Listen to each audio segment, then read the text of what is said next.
바로 들어가겠습니다.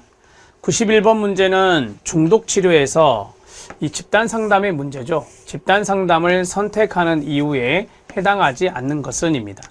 이 선택하는 이유가 이점이 있어서 그렇다라고 해요. 그래서 우리가 이것을 집단 상담의 이점이다 이렇게 정리할 수 있습니다. 비슷한 문제를 경험한 타인과 상호작용할 기회를 제공하죠. 네, 맞습니다. 비슷한 문제를 경험한다. 그래서 우리가 문제의 일반화, 문제의 보편화라고도 하는데요. 문제의 일반화를 통해서 위안을 얻을 수 있습니다. 나만 이런 문제 있는 거 아니었구나. 우리는 비슷한 문제를 가지고 있구나. 그래서 타인과 상호작용을 해서 위안을 얻는 장점, 이점이 있습니다. 그 다음에 집단을 통해 새로운 인간관계를 경험해 봄으로써 소외감을 극복할 수 있죠. 이해되시죠? 네. 이게 이제 우리가 대인관계 학습이라고도 하는데요. 대인관계 학습. 대인관계를 학습해 볼 수 있다. 인간관계를 경험하는 것이나 같은 말입니다. 그래서 이런 것을 통해서 소외감이 줄어들 수 있겠네요. 맞습니다. 이점 장점입니다. 집단을 통해 자신의 부정적인 행동 패턴을 인식하게 됩니다. 이걸 뭐라고 하죠? 자기인식이라 합니다. 자기인식 또는 자기를 이해할 수 있다. 네, 장점에 들어갑니다. 자신의 욕구와 감정을 표현하기보다 타인을 관찰할 기회를 제공한다라고 했는데 아닙니다. 여러분, 우리가 집단원이 자신의 감정을 표현하는 것을 환기라 하거든요. 환기, 정화의 경험, 카타르시스를 말해요. 이거 이점 중에 하나입니다. 따라서 자신의 욕구와 감정을 표현할 수 있는 이점도 있고 그 다음에 타인을 관찰할 기회도 가질 수 있죠. 타인을 관찰할 기회도 가질 수 있다. 그래서 다른 사람들은 어떻게 이 문제를 해결해 냈었는지 그러한 경험도 듣게 되고요. 좋은 내용들이 될 수 있겠죠. 그래서 이것보다는 이것이다 라고 하는 것이 아니라 이것과 이것이 모두 다 이점이 될 수 있습니다. 답은 4번입니다. 91번 문제는 쉽게 풀실 수 있는 거예요. 어렵지 않게. 우리가 집단 상담의 이점에는 여러 가지가 있어요. 여러 가지가 있는데 예를 들어서 타인을 관찰해서 모방할 수도 있잖아요. 모방을 할 수도 있고 이걸 모방학습이라고 합니다. 그 다음에 이 문제를 풀어야 되는 궁극적인 책임은 나에게 있구나 라는 것을 아는 실존적 요인이 있어요. 실존적 요인. 그 다음에 내가 다른 사람들하고 이야기하면서 희망이 생길 수 있어요. 희망고치, 희망이 생길 수 있다. 희망고치. 그 다음에 내가 몰랐던 것을 알 수도 있죠. 정보 제공이에요. 정보 제공, 정보 습득이라고도 합니다. 정보 습득이라고도 하고 또 내가 다른 사람에게 도움을 줄 수도 있나요? 네, 그게 바로 이타성이라고 합니다. 그게 바로 이타성이다. 이해되세요?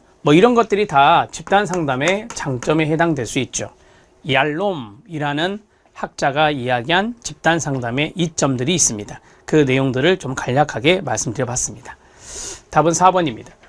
자, 그 다음에 92번 문제에 들어갑니다. 92번 문제는 REBT입니다. 합리적 정서행동 치료 REBT, 엘버트 앨리스가 대표적인 학자죠. 여기서 말하는 비합리적 사고 중 다음 내용과 관련된 것은 뭐냐라고 했어요. 자, 좌절에 대한 낮은 인내성, 이게 중요한 포인트고요. 그 다음에 과잉 일반화, 자기 비하, 그 다음에 개인화 이런 것인데요.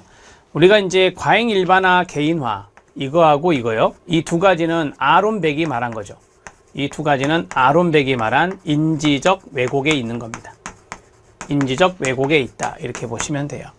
낮은 인내성이라든지 자신을 비하하는 것, 이것이 바로 여기 있는 비합리적 사고, 비합리적 사고에 해당되는 요소들이에요. 사고의 요소다 이렇게 정리할 수 있겠습니다. 자, 조금 구분해 드렸습니다. 자, 이건 뭘까요? 첫 번째, 나는 지금의 상황을 견딜 수가 없대요. 견딜 수 있는 건 뭐죠? 인내심이랍니다. 근데 견딜 수가 없대요. 그래서 낮은 인내심과 연관성이 있네요. 나는 그것 없이는 한시도 살 수 없대요. 나는 일이 그렇게 된 것을 참을 수가 없대요. 이게 낮은 인내심과 연관성이 있어요. 어떤 것이 좌절되었어요. 그 좌절에 대한 낮은 인내심, 인내성을 이야기하는 거예요. 그래서 답은 1번이 답이 됩니다. 이해되셨죠? 이건 어려운 건 아니에요. 여러분들이 충분히 의미를 이해할 수 있거든요. 그러면 해설을 잠깐 보시면 과잉일반화가 있어요. 2번의 과잉일반화 아시죠? 한두 가지 사건의 기초에서 그것을 부적절한 상황에까지 적용하는 것을 과잉일반화라 합니다. 한두 번의 사건의 근거에서 일반적인 결론을 내리고 무관한 상황에도 그 결론을 적용해서 과잉일반화가 되는 거예요. 자기 비하입니다. 자기 비하는 뭐예요? 자기를 낮게 평가하는 거예요. 자기 폄훼라고도 하죠. 실제 자기가 가지고 있는 능력보다 현저히 자신을 낮게 평가하는 것을 자기 비하, 자기 비하성이라고 합니다. 자, 개인화는 뭡니까? 자, 예를 들어서 나하고 상관없는 무관한 거예요. 그런데 어떤 문제의 원인을 나에게 결부해서 생각하는 거예요. 나 때문이야, 쉽게 말하면. 그게 바로 개인화다. 이렇게 말할 수 있습니다.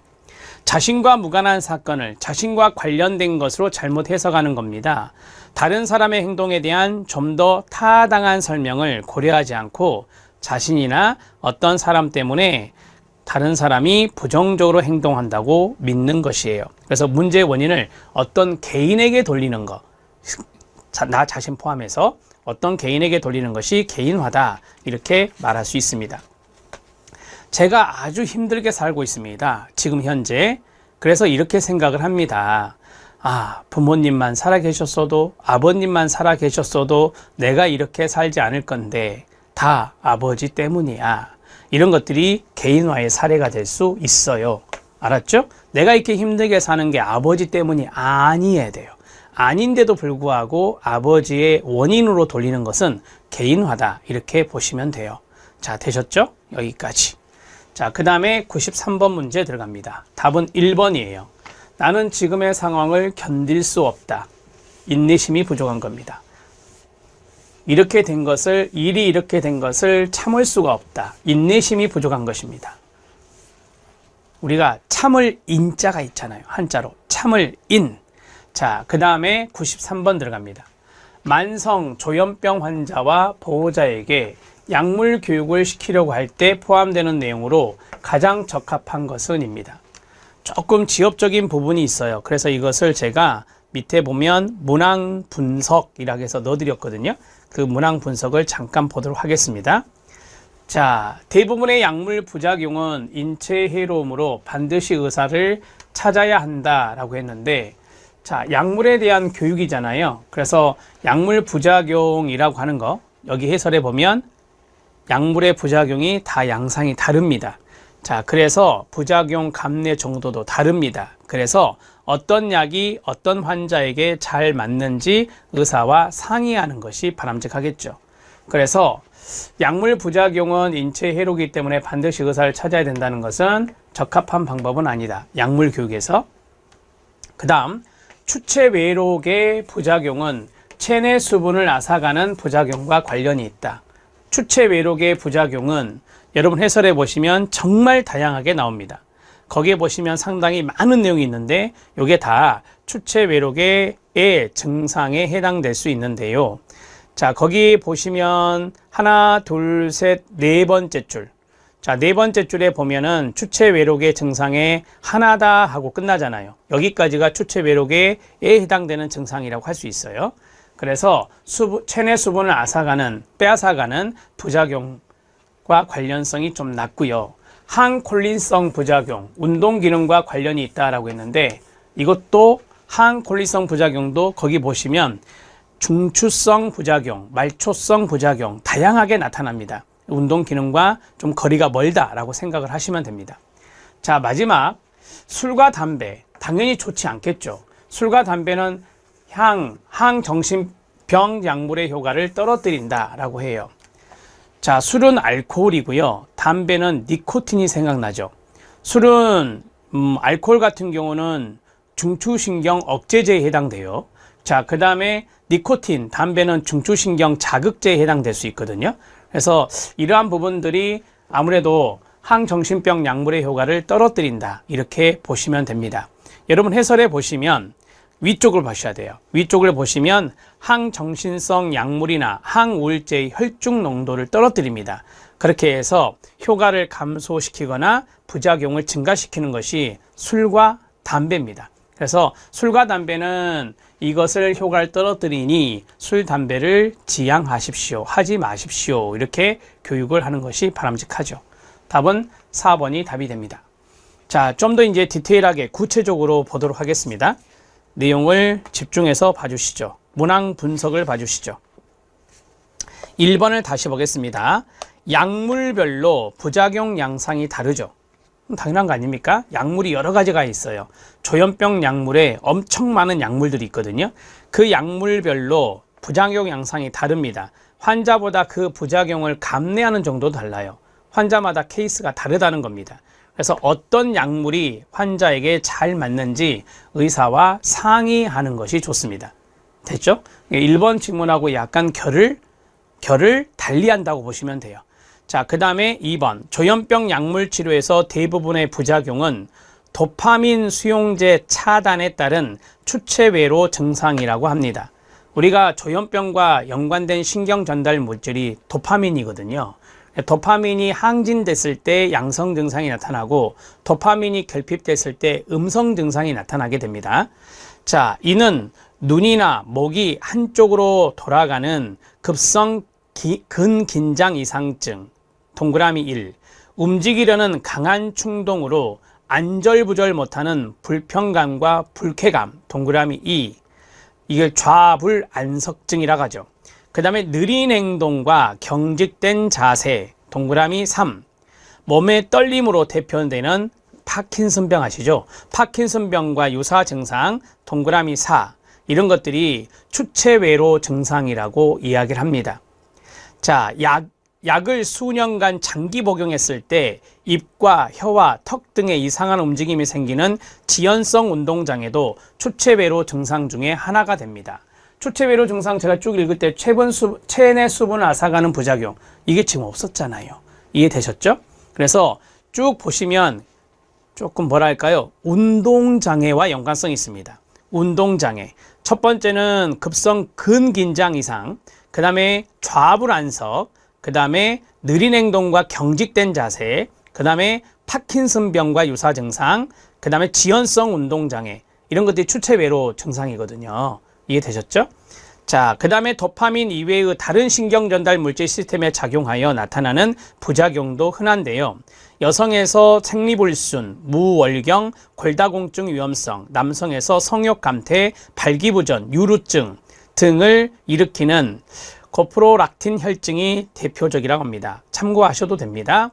말초성 항콜리성 부작용, 말초성, 여기 3번에 항콜리성 부작용이 있었잖아요. 말초성 항콜리성 부작용으로 입마름이나 변비나 배뇨장애, 눈이 흐르게 보임 등의 증상도 나타나고요. 과도한 진정작용 역시 문제가 되어서 졸림을 견디지 못하는 경우도 많다고 합니다. 아래에 있는 것은 추체외로 증상은 아니고요. 아래에 있는 것은 부가적인 것을 좀 더 넣어드린 겁니다.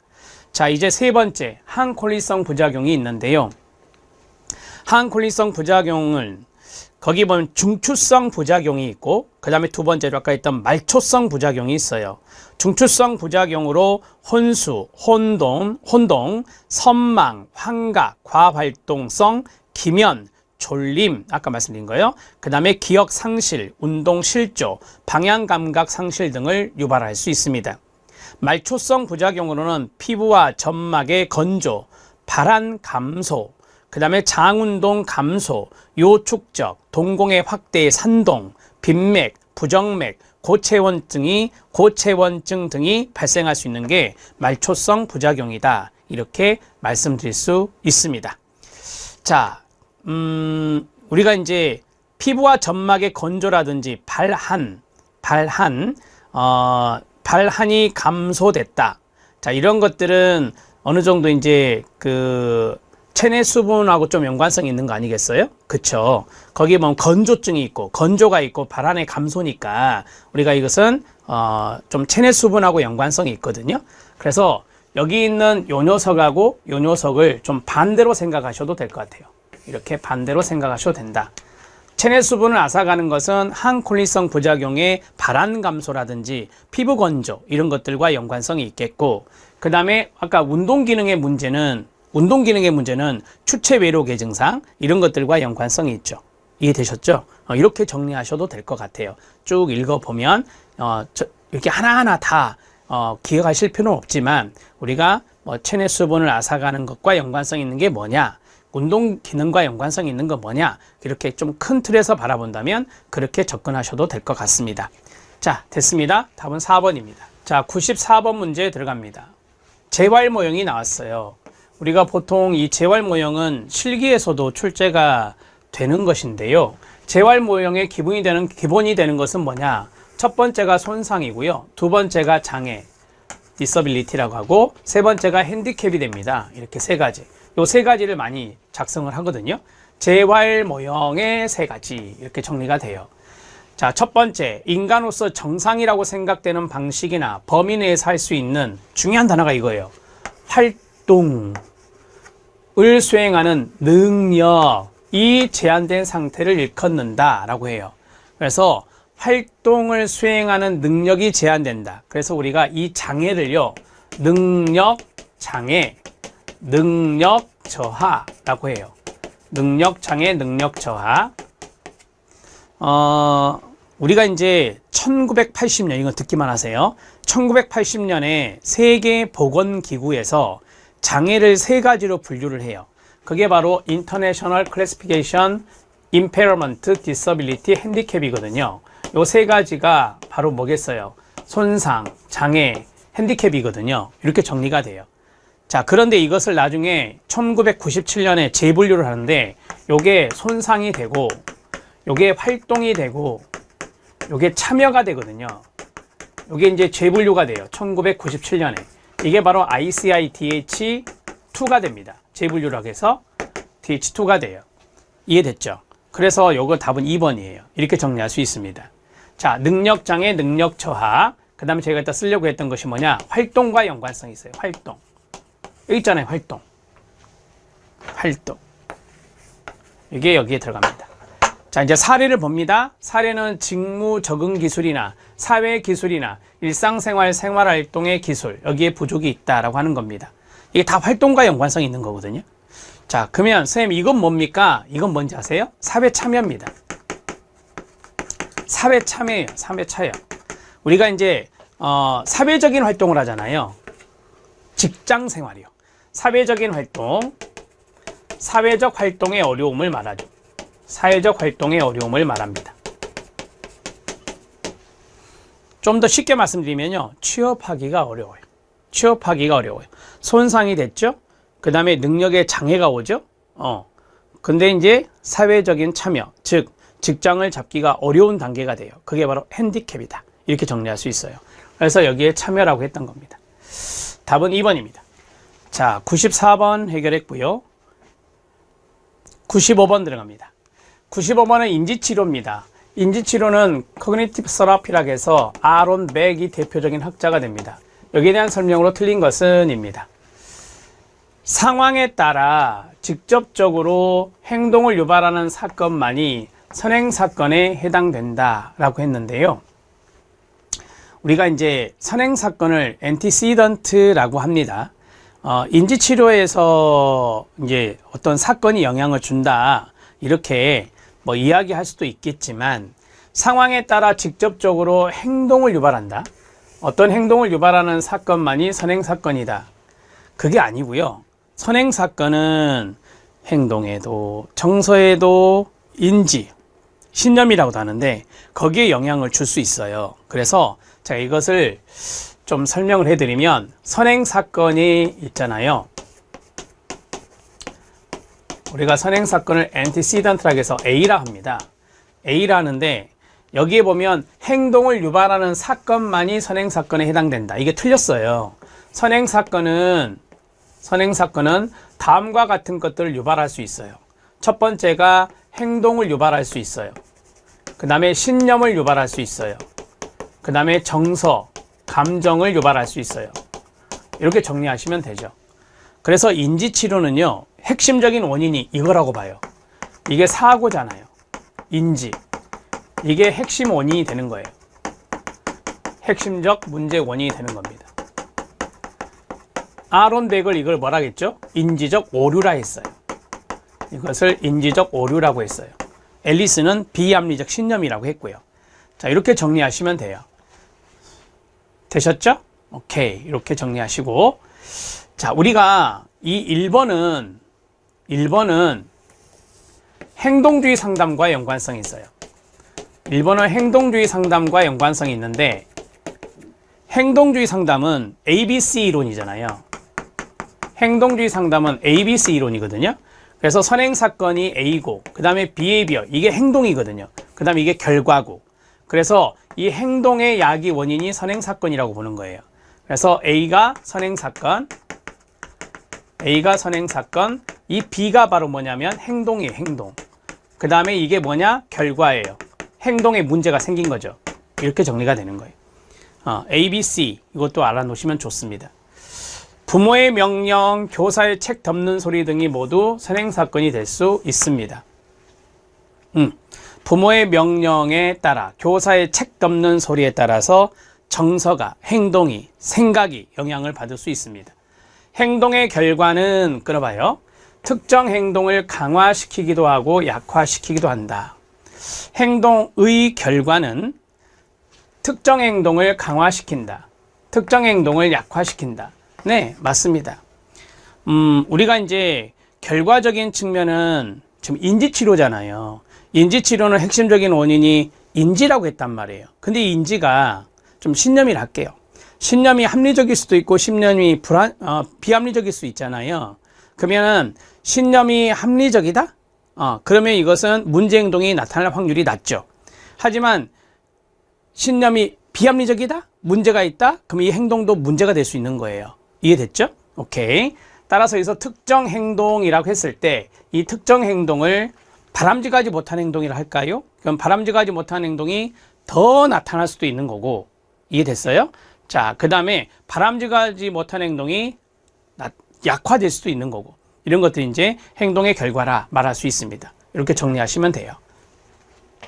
아들이 좋은 성적을 받았을 때 안아주는 아버지가 있다. 이건 정적 강화를 사용하는 것이다 라고 말할 수 있습니다.